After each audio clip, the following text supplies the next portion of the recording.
আর মমতা ব্যানার্জি যা বলবে তাই করবো।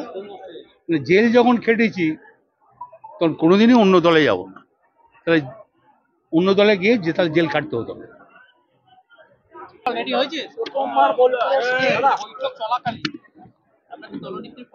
হ্যাঁ,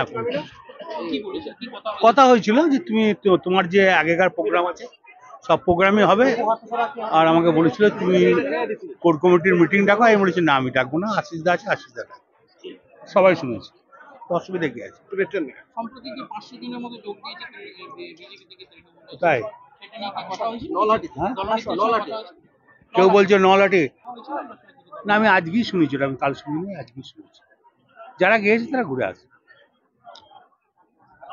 দলের পলিসি তো আর সাংবাদিকদের বলা যায় না ভাই, তুমি একটা বড় চ্যানেলের সাংবাদিক, দলের পলিসি তো বলা যায় না। যেমন আজ অসিদ্ধা 4 কোটি টাকা দিল, এটা একটা বোলপুরে ধরো তোমার ছেলে আমার ছেলে মেয়েরা নাতি নাতনিরা স্টেডিয়ামটাকে বাঁচালো, এটা একটা বিরাট দান। অসিদ্ধা কাল থাকবে না, আমি থাকবো না, তো লোকে বলবে অসিত অসিত বোলপুরে এমপি ছিল, ওই টাকাটা দিয়ে গেছিল। সৌরভ গাঙ্গুলিকে বলা একটা কোচিং করার জন্য বলবো, কোচিংটা ভালো জিনিস বাচ্চাদের, সেটা রাজি হলো।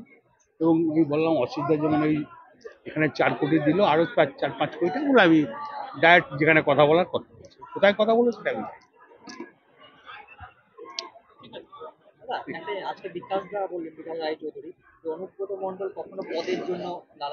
আমি তাহলে আমি আমার পদ পদ না পেলে অম্বল হবে এরকম ধরনের মানুষ নয়।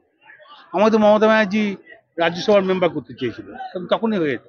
আমি হলে তো অনেক আগে এমএলএ এমপি মন্ত্রী সবই হয়ে যেত। পদের ময় আমি করি না, আর পদ নিয়ে আমি চিন্তা ভাবনা করি। মানুষ সঙ্গে থাকতে পারলি, মানুষের পাশে থাকলি, সেটাই আমার কাজ।